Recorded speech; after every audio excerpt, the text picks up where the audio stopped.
Imagine sitting in the most expensive restaurant in town. Crystal chandeliers shining, wealthy guests laughing, every eye focused on luxury. And then, out of nowhere, a little barefoot girl walks in, trembling, starving, and whispers to the millionaire, "Can I eat with you, Daddy?" What happened next left the entire room frozen and changed both of their lives forever. At the most luxurious restaurant in Manhattan, the Golden Pearl, a wealthy tech entrepreneur, sat alone at a corner table.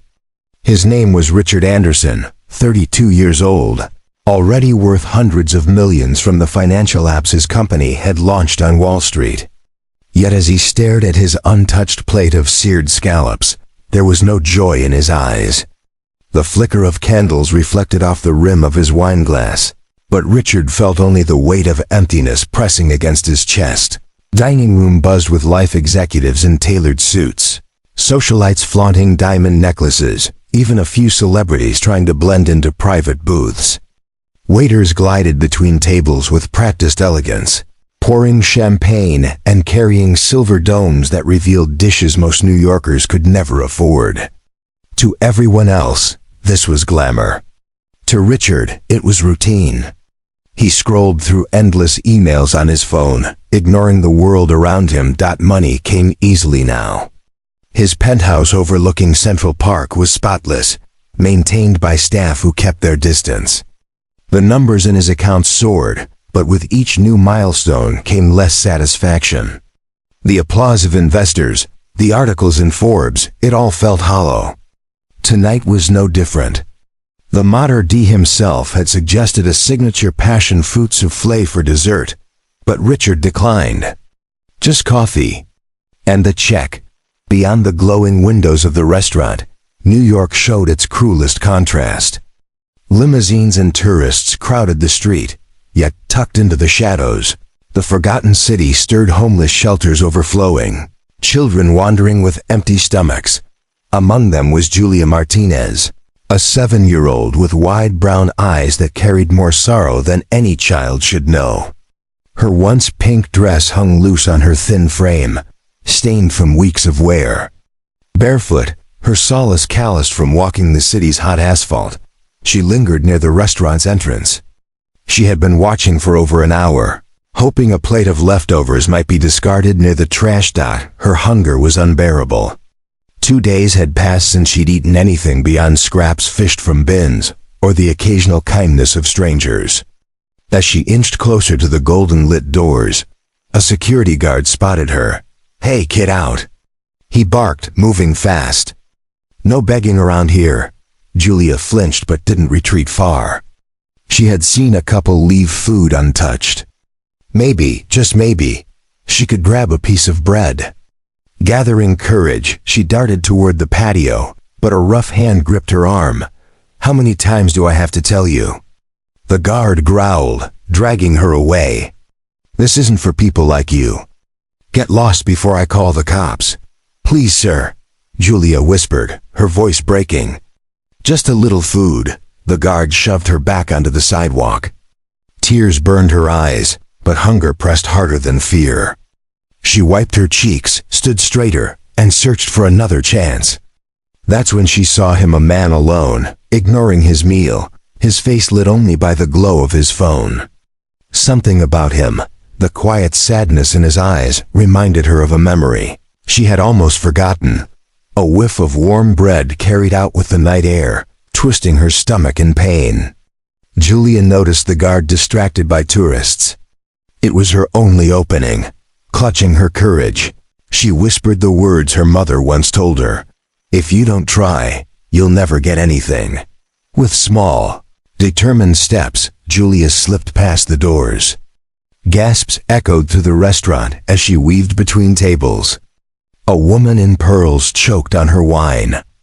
A businessman signaled frantically for a waiter. The Mater D rushed forward to intercept her, but Julia was too quick. In moments, she stood at Richard's table, her shadow falling across his untouched plate. Startled, Richard looked up from his phone. There she was, barefoot, dress torn, eyes impossibly wide. The noise of the restaurant faded. For a suspended instant, It was only the two of them, Mr. Anderson.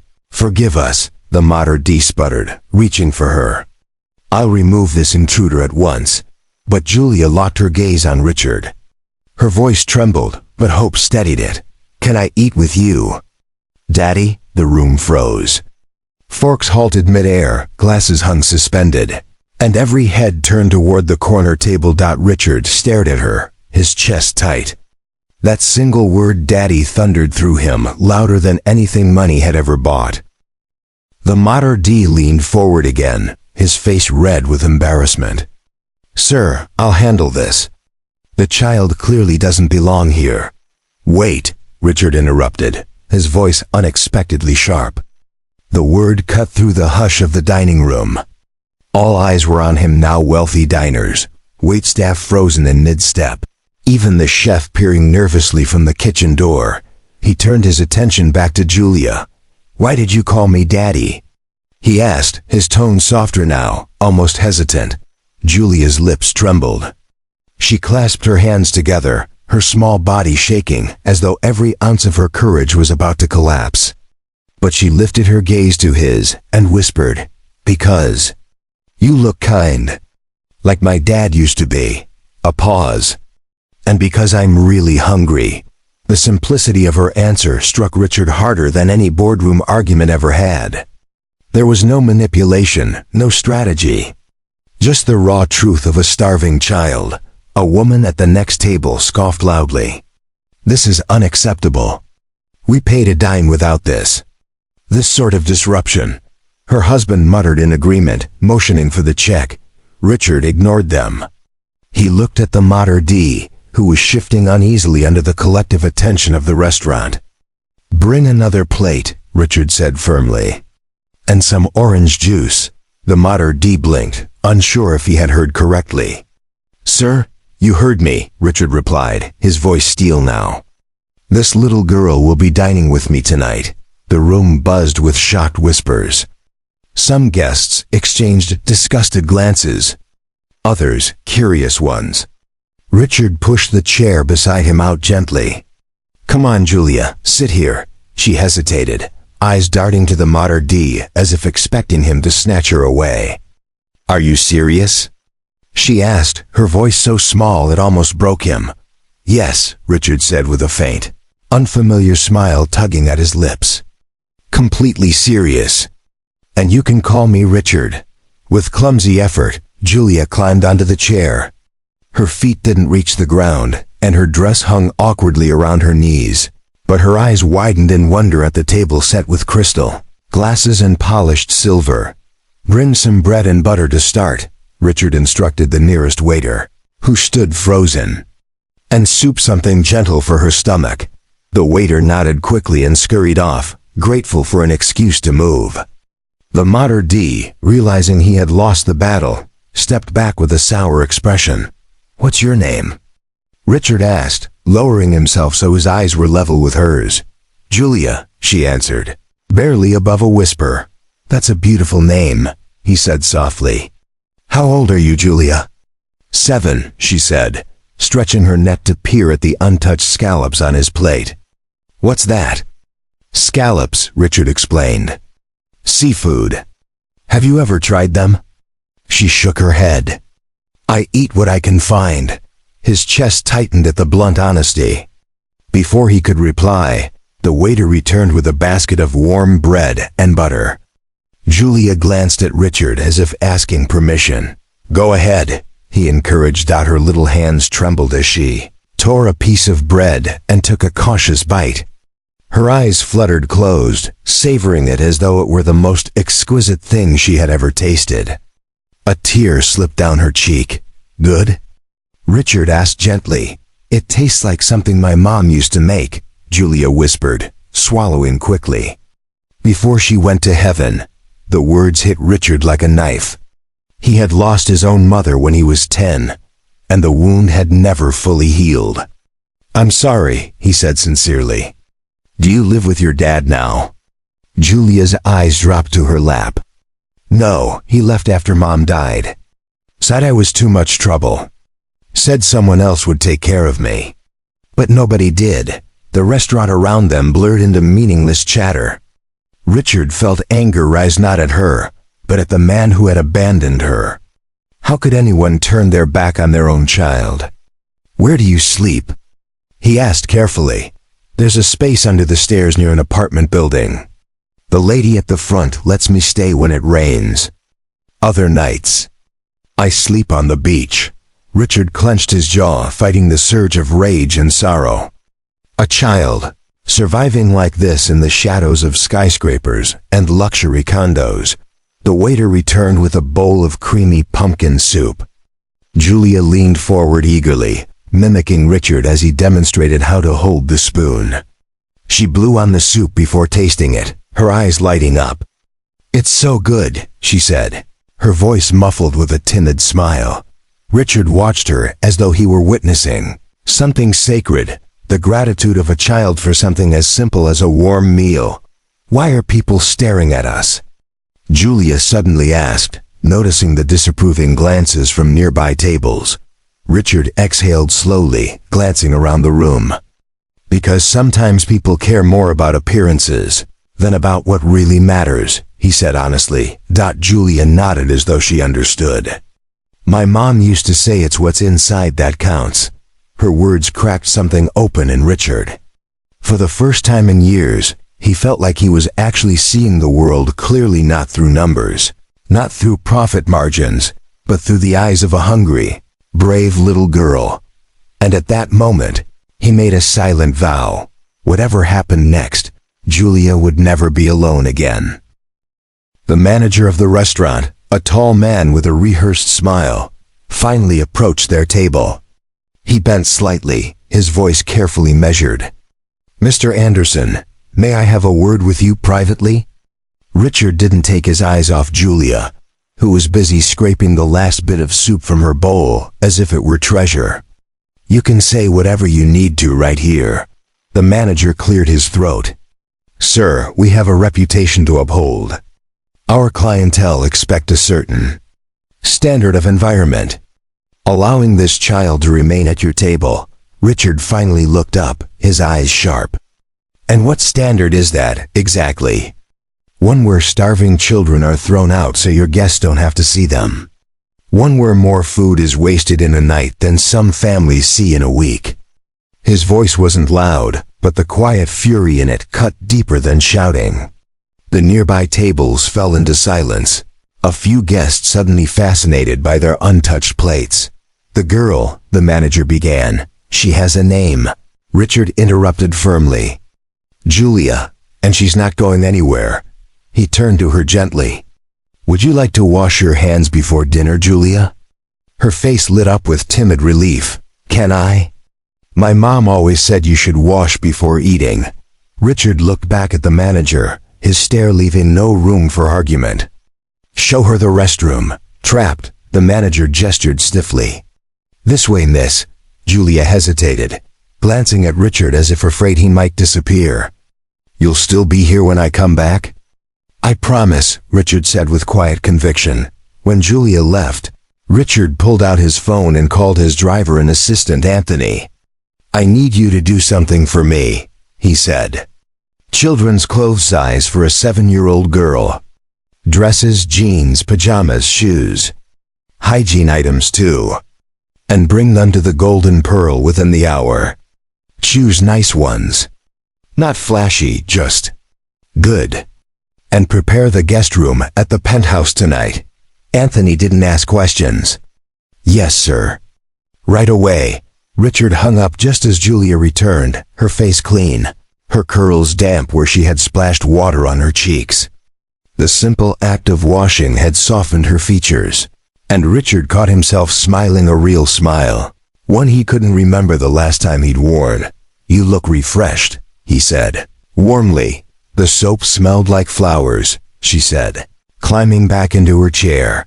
The waiter arrived with a plate of filet mignon, roasted potatoes, and vegetables, portions smaller for a child. Julia's eyes widened. "This is all for me?" "All for you," Richard assured her. "But eat slowly. Your stomach needs time to adjust." Julia nodded seriously. gripping the fork with clumsy determination. She chewed carefully, savoring each bite as if it might vanish. Richard watched her, both heartbroken and amazed at how something so ordinary for him was so extraordinary for her. Between bites, she spoke. "My mom got sick. She went to heaven. Then my dad drank a lot. He left one day and never came back. I waited for him, but—" Her small shoulders lifted in a resigned shrug. "No one came." Richard swallowed hard, feeling a lump in his throat.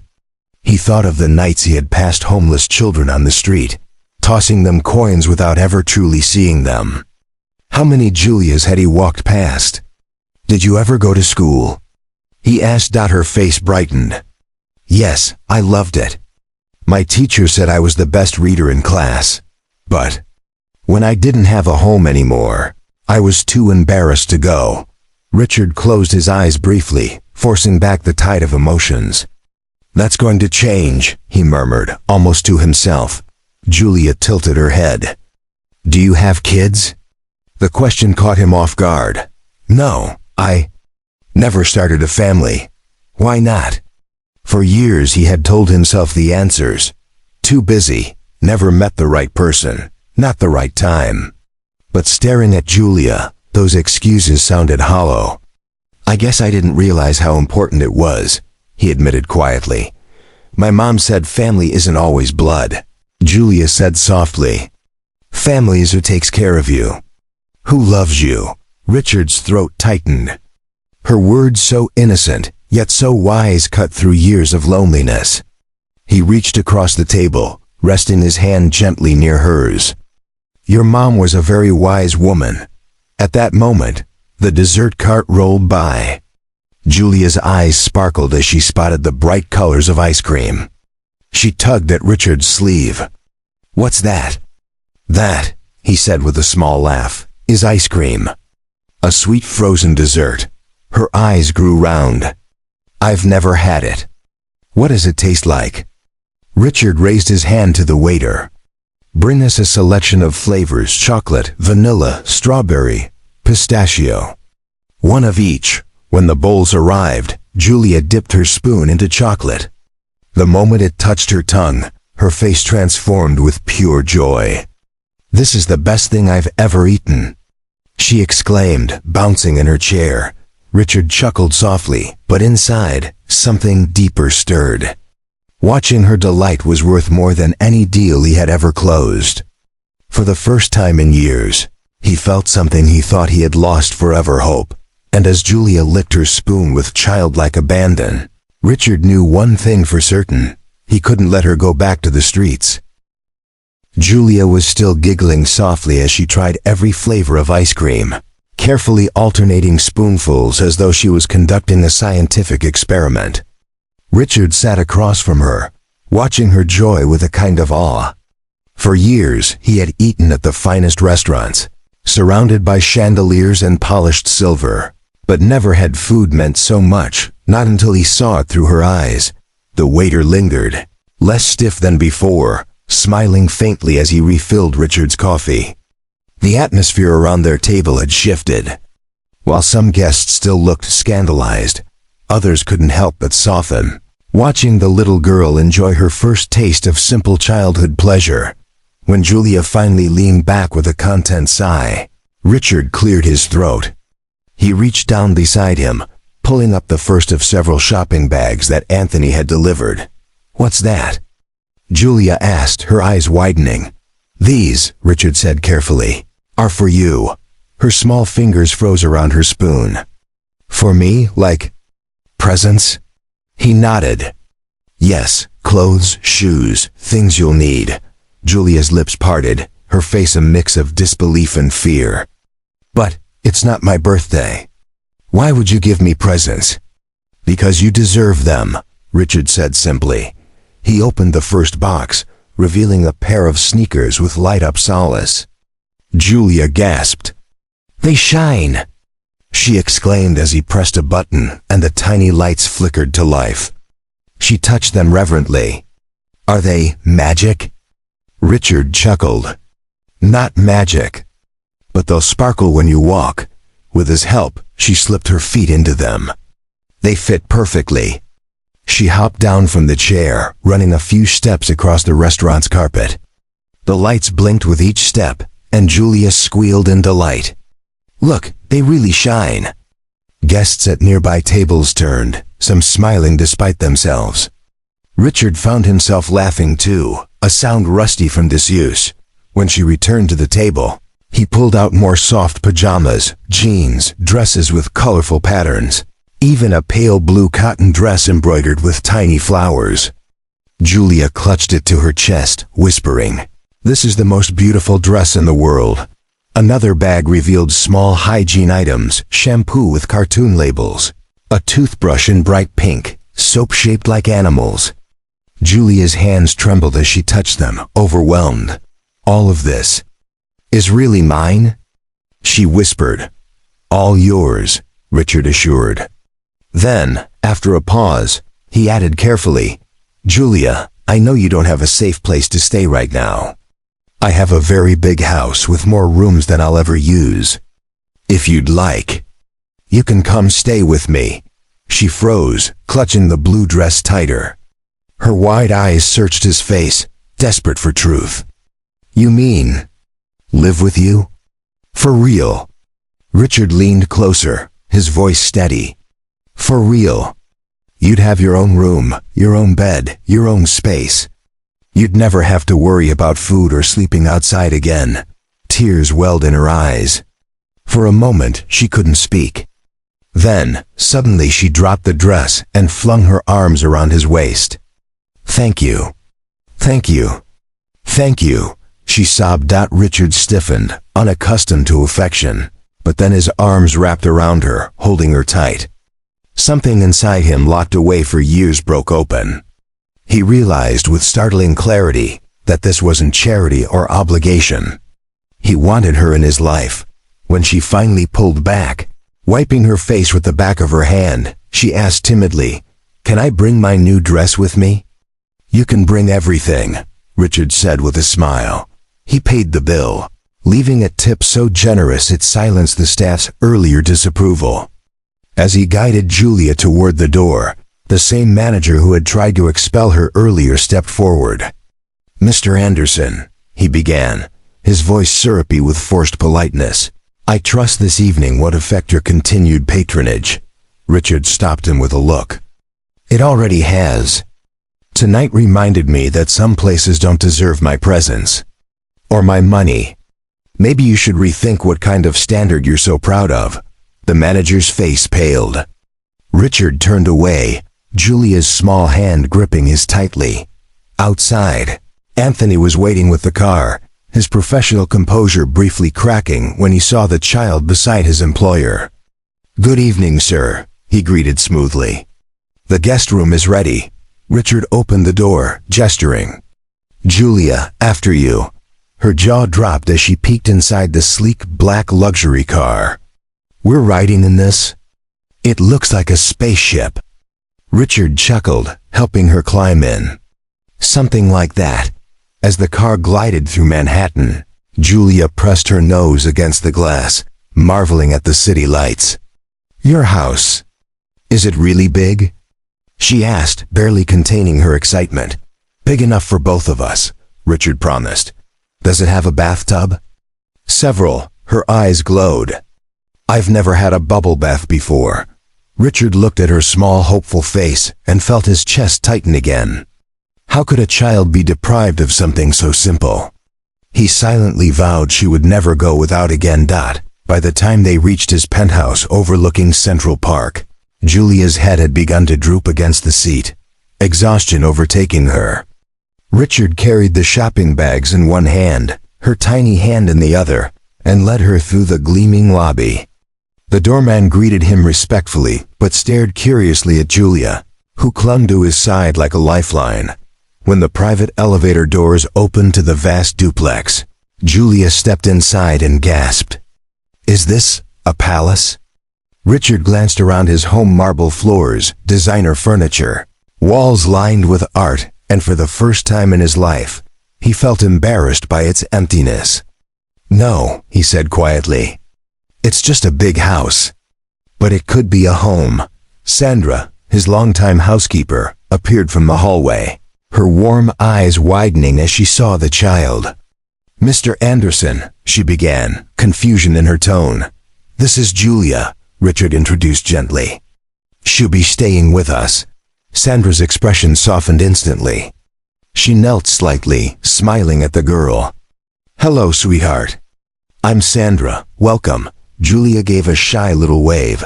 Would you like a bath? Sandra asked kindly. A warm one with bubbles? Julia's whole face lit up. Really? Richard nodded. Go with Sandra. I'll be right here when you're done. Julia hesitated only a moment, then whispered, This isn't a dream. Is it? Richard's throat tightened. No, Julia, it's not a dream. As she disappeared down the hall, still clutching the blue dress, Richard sank onto the sofa. His carefully structured life, his empire, his routines, his walls of solitude had shifted completely in one night. For the first time in years, he didn't feel empty. He felt alive. Morning sunlight spilled through the floor-to-ceiling windows of Richard's penthouse, painting the living room in golden hues. He woke earlier than usual, the events of the previous night replaying in his mind like a film. For a moment, he wondered if it had all been some strange dream. But then he remembered Julia's small hand clutching his, her wide eyes brimming with trust. He showered quickly, then walked down the hallway toward the guest room. He paused at the door, nerves prickling. What if she'd run away in the night? What if this fragile bond had already broken? Slowly, he turned the handle. There she was. Julia lay sprawled across the massive bed, swallowed by fluffy blankets, her hair a dark halo around her face. She wore the unicorn pajamas Anthony had bought. Beside the bed, every gift Richard had given, shoes, clothes, soaps, was neatly arranged in careful piles, as though she was guarding them even in her sleep. Richard's throat tightened. He closed the door quietly, unwilling to disturb her peace. In the kitchen, Sandra was already at work, cracking eggs into a bowl. Good morning, Mr. Anderson, she greeted, raising her brows knowingly. The little one is still asleep? Yes, Richard said, pouring himself coffee. Probably the first real bed she's had in months. Sandra shook her head, her voice soft with sympathy. Poor thing. She nearly fell asleep in the tub last night. She was so happy. Kept saying the bubbles looked like clouds. Richard smiled faintly. He couldn't remember the last time someone's joy over something so simple had touched him this deeply. Sandra studied him as she whisked the eggs. Sir, if you don't mind me asking, what happens now? Richard leaned against the counter, staring into his coffee. I don't know. I couldn't leave her out there. She needs help. She needs family. Sandra's expression softened. Sometimes God sends people into our lives for a reason. Maybe she's yours. Before Richard could answer, soft footsteps padded into the room. Julia appeared in the doorway, rubbing her eyes, her hair still damp from the bath. Barefoot, she shuffled forward. Good morning, she said timidly, as though afraid she didn't belong. Richard set down his mug and smiled. Good morning, Julia. Did you sleep well? Her face brightened. The bed felt like a cloud. I never slept so good before. Sandra beamed at her. Are you hungry, sweetheart? I'm making pancakes. Julia tilted her head curiously. What are pancakes? Richard exchanged a look with Sandra, both struck again by how much she'd been deprived of. You're about to find out, Sandra said kindly. I think you'll like them.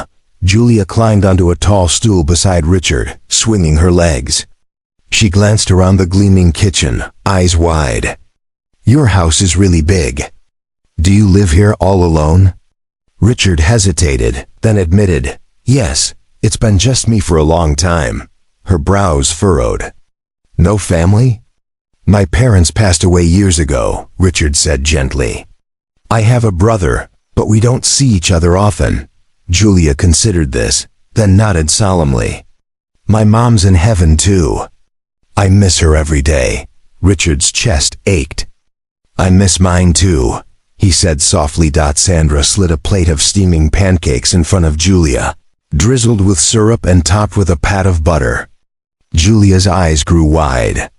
This is all for me? All yours, Richard said warmly. Try it. She cut into the pancake awkwardly with her fork, lifted a piece, and tasted it. Her eyes went round with wonder. It's sweet. And soft. It tastes happy. Richard laughed gently, but his heart twisted. A child describing food as happy. That was all he needed to know about her life before. As Julia ate, Richard excused himself to make a phone call. He stepped onto the balcony, dialing his attorney, Mark Castillo. Richard, Mark answered briskly. What's going on? I need to talk about guardianship, Richard said, keeping his voice low. Last night, I brought home a child from the street. Her name is Julia. She's 7. Her mother died. Her father abandoned her. She has no one. There was silence on the other end. Then Mark exhaled. You realize this isn't as simple as writing a check, right?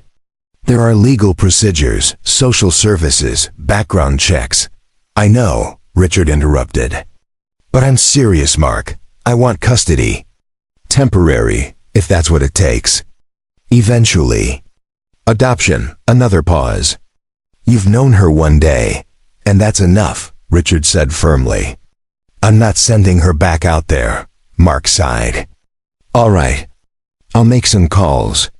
But you'll need to report this officially. The system has rules. Richard hung up, the determination in his chest burning stronger. He turned back toward the kitchen, where Julia was licking syrup from her fingers, grinning. Good? He asked. The best ever, she said, her voice full of sunshine. And in that moment, Richard knew no matter what the system said, no matter how long the fight, he would not let Julia slip through the cracks again. She had a home now, and he would do whatever it took to keep her. Weeks turned into months, and Richard's carefully constructed life transformed in ways he could never have imagined.